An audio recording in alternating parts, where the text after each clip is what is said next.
तो सबसे पहले आता है ट्रांजैक्शनल एनालिसिस क्या होता है। जितने लोग हो ये टर्म पहली बार समझ रहे होंगे और अकाउंटिंग बैकग्राउंड से होंगे, उन्हें लग रहा होगा कि ट्रांजैक्शन मतलब तो हमने जितना ही समझा है कि लेन देन, एक ट्रांजैक्शन करना, सेलिंग बाय, उसका पूरा चीज जो है वो एक ट्रांजैक्शन हो सकता है कि कैसे लिया कैसे दिया, वो सारी चीजें उसको एनालाइज करना ही क्या ट्रांजैक्शन एनालिसिस है। अगर है तो ये यहाँ पे क्या काम कर रहा है ऑर्गेनाइजेशनल बिहेवियर में, कि यहाँ पे हम सौदे को क्यों समझ रहे हैं।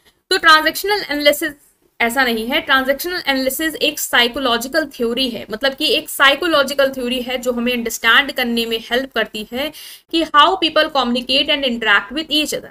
हम इसे पढ़ रहे हैं इंटरपर्सनल बिहेवियर के अंदर, जिससे पहले हमने पढ़ा था कम्युनिकेशन, कि कम्युनिकेशन कैसे एक दूसरे के बिहेवियर में, एक दूसरे के इंटरेक्शन में हमें क्या करता है, हेल्प करता है। उसी तरीके से जो ट्रांजैक्शनल एनालिसिस है ये एक साइकोलॉजिकल थ्योरी है, एक साइकोलॉजिकल थ्योरी है जो हमारे माइंड को हम कैसे थॉट प्रोसेस करते हैं, कैसे समझते हैं, उस पे बेस्ड, मतलब कि कैसे जो पीपल हैं, कैसे जो लोग हैं वो एक दूसरे से बात करते हैं या इंटरैक्ट करते हैं, उसको अंडरस्टैंड करने में हेल्प करता है। ठीक है। It focus on 3 part of our personality. हमारी जो भी पर्सनैलिटी है उसके 3 पार्ट पे ये जो भी आपका थ्योरी है वो फोकस करता है, वो कहते हैं ईगो स्टेट से। ठीक है। इसमें हम 3 चीजों को समझते हैं जो कि हमारे पर्सनालिटी के पार्ट होते हैं। वो है ईगो स्टेट, एक है पेरेंट, एक है एडल्ट और एक है चाइल्ड। अब पेरेंट मतलब ये नहीं कि जो आपकी मदर फादर है, या एडल्ट मतलब ये नहीं जो आप जवान है, या चाइल्ड। यहाँ पे जो सेंस है इसका वो हम निकालेंगे इसको और डीप करके, मतलब हाँ एक चीज से रिलेट है बट कैसे वो देखो। तो हमने देखा कि हमारी पर्सनैलिटी के बारे में बताता कि हम किस तरीके का पर्सनैलिटी रखते हैं, हम किस तरीके से, अब जो हमारी पर्सनैलिटी होगी वही हमें कहीं ना कहीं इफेक्ट करेगी, हम किस तरीके से बातचीत कर रहे हैं या इंटरेक्ट कर रहे हैं। तो पेरेंट क्या है, this ego state is influenced by experience with authority figure और पेरेंटल फिगर। मतलब कि ये जो ईगो स्टेट है वो किससे इन्फ्लुएंस होती है, कि हमारे क्या एक्सपीरियंस है हमारी अथॉरिटी फिगर्स के साथ, मतलब जो भी हमारे पेरेंट्स हैं, जो भी अथॉरिटी में है, दादा दादी, ये सारी चीजें, इनके थ्रू हमने क्या एक्सपीरियंस किया, क्या हमारा एक्सपीरियंस रहा है, वो जो हमारी पर्सनालिटी को फॉर्म करता है वो है क्या, हमारी पेरेंट वाली ego state. It include behaviour, thought, feeling that we learn from them. जो हमने उनसे सीखा है, जो अथॉरिटी में है, उनसे जो हमने बिहेवियर सीखा, जो हमने थॉट सीखा, फीलिंग है वो। It can be controlling, nurturing, critical और पॉजिटिव, प्रोटेक्टिव। ये हो सकता है हमने उनसे कंट्रोलिंग नेचर सीखा हो, कैसे डोमिनेट करना है, कैसे क्रिटिकल रहना है, कैसे प्रोटेक्ट करना है, या कैसे नर्चर करना है। वो कौन सी स्टेज है, पेरेंट। तो इस तरीके की पर्सनालिटी वाले लोग जो पेरेंट स्टेट पे होते हैं, ठीक है, जो ईगो स्टेट जिनकी पेरेंट वाली होती है, वो कैसे होते हैं, वो ऐसे बिहेव करते हैं, ऐसे कम्युनिकेशन, ऐसे इंटरेक्ट करते हैं कि आपको उनको देख के लग रहा होगा कि वो कहीं ना कहीं बहुत ही ज्यादा प्रोटेक्टिव है या बहुत ज्यादा कंट्रोलिंग है, डोमिनेटिंग है। इस तरीके का उनका आपको लग रहा है कि पर्सनैलिटी है। तो आप उसको समझ पा रहे होंगे कि जब आप कम्युनिकेट करते हैं लोगों से तो आप कहीं ना कहीं समझ जाते हैं उसकी पर्सनैलिटी को। तो अगर आपको कोई ऐसे लोगों से आप कम्युनिकेट कर रहे हैं जो आपको लगता है कि बहुत ज्यादा नर्चर करते रहते हैं, बहुत ज्यादा प्रोटेक्टिव हैं जब बात कर रहे होते हैं, ठीक है, हमें सही गलत का बताते रहते हैं, ऐसे है वैसे है, तो वो किस स्टेट पे है, वो पेरेंट वाली स्टेट पे है। Next is adult. Adult ego state represent are rational and logical thinking. ये वाली स्टेट पे जो लोग होते हैं उनकी पर्सनैलिटी कैसी होती है, वो लॉजिकल थिंकिंग करते हैं कि ऐसा क्यों है, ऐसा क्यों है, मतलब क्या रीजन है, वो सारी चीजों को एनालाइज करते हैं, मतलब कि एक एडल्ट की तरह बिहेव करते हैं। It is a part of us that analyze information, make decision based on fact and responds to the present moment without being overly influenced by emotion or past experience। कह सकते हैं एक तरीके से ये लोग बहुत ही ज्यादा प्रैक्टिकल होते हैं, चीजों को समझते हैं, फैक्ट्स क्या है, क्यों है, इन्फॉर्मेशन को एनालाइज करते हैं, उसके बाद उन फैक्ट्स के बेसिस पे डिसीजन लेते हैं। ठीक है, ये इमोशंस और पास्ट एक्सपीरियंस के थ्रू नहीं जाते हैं, ये एक एडल्ट की तरह बिहेव करते हैं जो एक चीज को एनालाइज करने में बहुत ही ज्यादा दिमाग लगाता है, बहुत ही ज्यादा सोच या विचार करता है। तो ऐसे स्टेट वाले लोग जो है वो इस तरीके के फीचर्स अपनी पर्सनैलिटी में रखते हैं। चाइल्ड वाले जो लोग हैं वो कैसे हैं, the child ego state reflect our behaviour, emotion, attitude that we learn during childhood. मतलब जो भी हमने अपना बिहेवियर, एटीट्यूड जो हमारा चाइल्डहुड के दौरान रहा है वो वैसा रिफ्लेक्ट करते हैं अपनी पर्सनैलिटी में। It can be divided into natural child which express spontaneous and authentic emotion and adopted child which reflect behavior learned from external influence। मतलब कि ऐसे आपको लोग दिखेंगे चाइल्ड स्टेट वाले जो बहुत ही ज्यादा एनर्जेटिक हो सकते हैं, जैसे बच्चों की तरह बहुत ज्यादा एनर्जेटिक, स्पॉन्टेनियस डिसीजन ले लेना, इमोशनल बहुत होना। तो ऐसी अगर पर्सनैलिटी वाले लोग अगर आपको समझ में आते हैं, जब आप उससे कम्युनिकेट कर रहे हैं एक ऑर्गेनाइजेशन में, आपको ये फीचर्स दिख रहे हैं, तो आप ये समझ सकते हो कि वो चाइल्ड वाली स्टेट पे है अपनी। ठीक है, तो ट्रांजैक्शनल एनालिसिस में क्या कर सकते हैं, हम ऑब्जर्व करते हैं कि how people switch between these ego state during conversation and interaction, these switches are called transaction. अब जब भी हम एक कॉन्वर्सेशन कर रहे होते हैं लोगों से, तो वो अलग अलग स्टेजेस में क्या करते हैं, स्विच करते हैं। मतलब ऐसा ही नहीं कि वो हमेशा चाइल्डिश ही बिहेव करे। हो सकता है वो कभी पूरे कॉन्वर्सेशन के दौरान स्टार्टिंग में हो सकता है वो चाइल्डिश बिहेव कर रहे हो, बात सुन के बहुत ही एनर्जेटिक हो गए हो, बाद में उनके अंदर एडल्ट वाली फीचर्स आ गई हो, वो बिल्कुल फैक्ट्स को फिर फोकस करने लगे, नहीं कैसे है क्या है, और फिर वो हो सकता है आपको हो भी सकता है, नहीं भी हो सकती, वो पेरेंट वाली स्टेट रिफ्लेक्ट करने लग जाए। तो कैसे वो स्विच कर रहे हैं एक पूरे कॉन्वर्सेशन में अलग अलग स्टेज पे, उसे कहते हैं हम ट्रांजैक्शन। और इसी को समझने के पूरे प्रोसेस को कहते हैं transactional analysis. By understanding these transactions, we can get insight into how people communicate and why certain pattern of behavior occur. इसके थ्रू हम समझ सकते हैं कि लोग इस तरीके से क्यों कम्युनिकेट कर रहे हैं।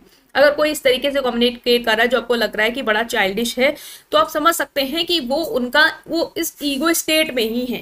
ठीक है, उनका पर्सनैलिटी उस चीज से डोमिनेट कर रहा है। तो हम उसको समझ सकते हैं क्यों ऐसा बिहेव करे, हमें ये अंडरस्टैंड हो पा रहा होगा, तो हम उसी के हिसाब से उसे कर सकते हैं चेंज, या उसे समझा सकते हैं। ठीक है, अब आता है कि इसको और डिटेल में समझते हैं एग्जाम्पल के through. To determine if a person is in parent ego state. अब आप कहेंगे कि कैसे पता चलेगा कि एक पर्सन पेरेंट वाली ईगो स्टेट पे है। We can look for certain behaviour and verbal indicator. तो हम इन सारे बिहेवियर इंडिकेटर को देख सकते हैं जिससे हमें पता चलेगा कि वो पेरेंट ईगो स्टेट में। फॉर एग्जाम्पल, सारा मानो एक मैनेजर है कंपनी में, और वो अपने एक सबॉर्डिनेट के साथ क्या कर रही है, कॉन्वर्सेशन कर रही है, जो कि है John, about a miss deadline, कि एक जो डेडलाइन है उसने क्या कर दी, मिस कर दी। ठीक है, तो मतलब कि कुछ काम था जो एक टाइम पे पूरा करना था लेकिन वो पूरा नहीं हुआ, उसके रिगार्डिंग कॉन्वर्सेशन जो है सारा जो मैनेजर है वो अपने सबॉर्डिनेट से कर रही है। जॉन ने क्या कहा, I apologise for the meeting not meeting the deadline, कि मैंने जो काम है वो सही समय पे नहीं किया, इसके लिए मैं माफी मांग रहा हूँ। देयर कुछ अनफॉर्चुनेट रीजन थे जिसकी वजह से डिले हुआ। सारा किस स्टेट में है, पेरेंट ईगो स्टेट्स में है। कैसे पता चला, देखो कैसे, this is unexpectable, you should have been more responsible and protective in handling the situation, we expect better performance from you. तो सारा पेरेंट ईगो स्टेट में, ये हमें ऐसे पता चला उसकी स्टेटमेंट से। अगर हम एनालाइज करें तो उसने कैसे रिएक्ट किया, दिस इज अनएक्सपेक्टेबल, मतलब कि जैसे हमारे पेरेंट बोलते हैं कि तुम्हें ये बहुत ही केयरलेस हो, रिस्पॉन्सिबल होना चाहिए, उस सिचुएशन को समझना चाहिए, उम्मीद नहीं थी तुमसे ऐसे। तो ये समझ में आ रहा है कि ये पेरेंट ईगो स्टेट में थोड़ा सा आपको क्या कर रहे हैं, एक तरीके से प्रोटेक्ट कर रहे हैं, एक तरीके से आपको डांट रहे हैं। ठीक है, वो वाली स्टेज। इन दिस एग्जांपल सारा response indicate that she is speaking from parent ego state. Here are some characteristic indicator that suggest that she is from parent. पहला तो अथॉरिटेटिव टोन है। अथॉरिटेटिव टोन क्या मतलब कि जो ये दिखा रहा हो कि वो डोमिनेट कर रही है। ठीक है, ये एक्सपेक्ट नहीं है, अनएक्सपेक्टेबल उस वाले वर्ड से। कंट्रोलिंग बिहेवियर है। ठीक है, आपको ये समझ में आ रहा है कंट्रोलिंग बिहेवियर, क्योंकि वो बता रही कि आपको ऐसा नहीं करना था, आपको ये करना चाहिए था। ठीक है, शुड स्टेटमेंट जहां पे आती है वो भी बताता है कि आप पेरेंट ईगो स्टेट में, कि आप, क्योंकि जो पेरेंट ईगो स्टेट में है वो यही बताते क्या करना चाहिए क्या नहीं करना चाहिए। शुड वाली स्टेज पे होते हैं, क्या सही है क्या गलत है, वो वाली स्टेज पे। तो शुड वाला वर्ड से भी हमें पता चला कि वो पेरेंट ईगो स्टेट पे है।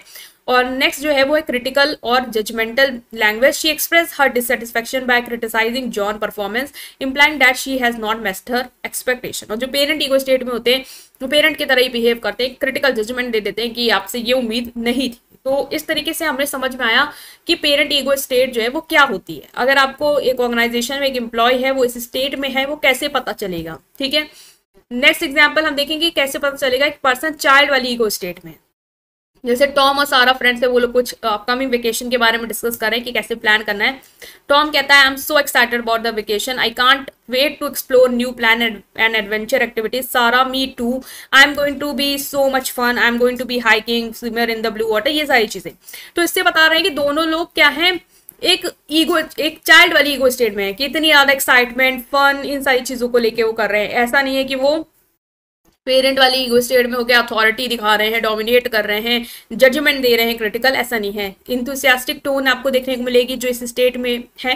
मतलब आप किसी ऑर्गेनाइजेशन में एक दूसरे से इंटरेक्ट कर रहे हो, एनालाइज करें, आप खुद भी एनालाइज करें, आपने कभी बहुत लोगों से बात करी होगी तो उनकी स्टेट आप समझ पा रहे होंगे। एक्साइटमेंट है, इंथुसियास्टिक है, तो ये रिफ्लेक्ट कर रहा है वो चाइल्ड ईगो स्टेट से बिहेव कर रहे हैं। डिजायर इमोशन एक्सप्रेस कर रहे हैं कि हम ये करेंगे वो करेंगे, ये भी चाइल्डिश है। प्लेफुल लैंग्वेज होगी उनकी, ठीक है। स्पॉन्टेनियस और ऑथेंटिक रिस्पॉन्स होगा, तुरंत रिस्पॉन्स देंगे, सोचे विचारेंगे नहीं, इतना जेन्यून जो फील किया वो बोल दिया, तो वो चाइल्ड वाली स्टेट पे है। नेक्स्ट कैसे पता चलेगा कि जो लोग हैं वो आपकी एडल्ट वाली स्टेट पे है? जैसे जॉन लीजा कलीग हैं, based on the data we have gathered so far it seemed that we need to adjust our project timeline to ensure we meet the client deadline। इन्होंने क्या कहा John ने कि जो भी डेटा हमने gather किया अब तक, अब इसके अकॉर्डिंग हमें प्रोजेक्ट जो है वो कंप्लीट करना है इस डेडलाइन तक। ये कुछ एग्जांपल है। लीसा अब एडल्ट ईगो स्टेट में, उसने कहा I agree we should contact a thorough risk assessment and explore option to mitigate any potential damage, कि हमें रिस्क असेसमेंट करना चाहिए, बार बार रिस्क असेसमेंट करना चाहिए, थॉरली देखना चाहिए और देखना चाहिए कैसे हम डिले को हटा सकते हैं। Let's also communicate with team to ensure everyone is aware of the changes. तो ये एडल्ट ईगो स्टेट पे ये फैक्ट्स के बारे में बात कर रहे हैं कि जो भी ऑब्जेक्टिव है उसको हमें एनालाइज करना है पहले, फिर उसके बाद देखना है कैसे प्रॉब्लम सॉल्व होगी, वैसे डिसीजन लेने। डेटा ड्रिवन डिसीजन मेकिंग की जो लोग बात करते हैं वो इस स्टेट से होते हैं। कोलैबोरेटिव अप्रोच की बात करते हैं कि सबको साथ लेके चलना है, और फ्यूचर ओरिएंटेड थिंकिंग है कि फ्यूचर में हमें इस तरीके से डेडलाइन को कंप्लीट करना है। तो ये दिखा रहा है कि ये लोग बहुत ही ज्यादा सोच विचार की चीजें कर रहे हैं, इसका मतलब ये लोग एडल्ट वाली स्टेट पे हैं। तो जो आपको लोग दिखेंगे जिनसे आप कम्युनिकेट कर रहे होंगे, अगर वो बहुत ज़्यादा डोमिनेटिंग हैं, बहुत ही ज़्यादा चीज़ों को एक्सप्रेस करते हैं सही गलत के फॉर्म में, वो आपकी किसी स्टेज में पेरेंट वाली, चाइल्डिश नेचर के हैं, इंथुसियास्टिक है, एनर्जेटिक, ज़्यादा सोचने इमोशनल है, वो आपकी चाइल्ड वाली स्टेज पे हैं। और जो बहुत ही रैशनल डिसीजन मेकिंग लेते हैं, जो भी तर्क है उसको सोचते हैं, ठीक है, फैक्ट्स की बात करते हैं, वो आपकी एडल्ट वाली स्टेट पे है। तो इस तरीके से ये 3 स्टेज की बात करता है आपका ट्रांजैक्शनल एनालिसिस, जो हमें एक पर्सन की पर्सनालिटी को एनालाइज करने में हेल्प करता है कि वो किस तरीके से कम्युनिकेट कर रहा है। अगर वो इस तरीके से कम्युनिकेट कर रहा है, इसका मतलब वो इस स्टेट से बिलोंग करता है। और हर इंसान हमेशा एक ही स्टेट पे नहीं रहता, वो स्विच करता रहता है, ठीक है। तो ये थी आपके important information regarding your transactional analysis, उसकी मीनिंग, ठीक है, और जो भी इंपॉर्टेंस है उसको हमने समझा एग्जांपल्स के थ्रू। आई होप कि समझ में आया। स्टिल कोई भी डाउट है कमेंट सेक्शन में पूछेंगे, वीडियो को करेंगे लाइक, चैनल को करेंगे सब्सक्राइब। Thank you.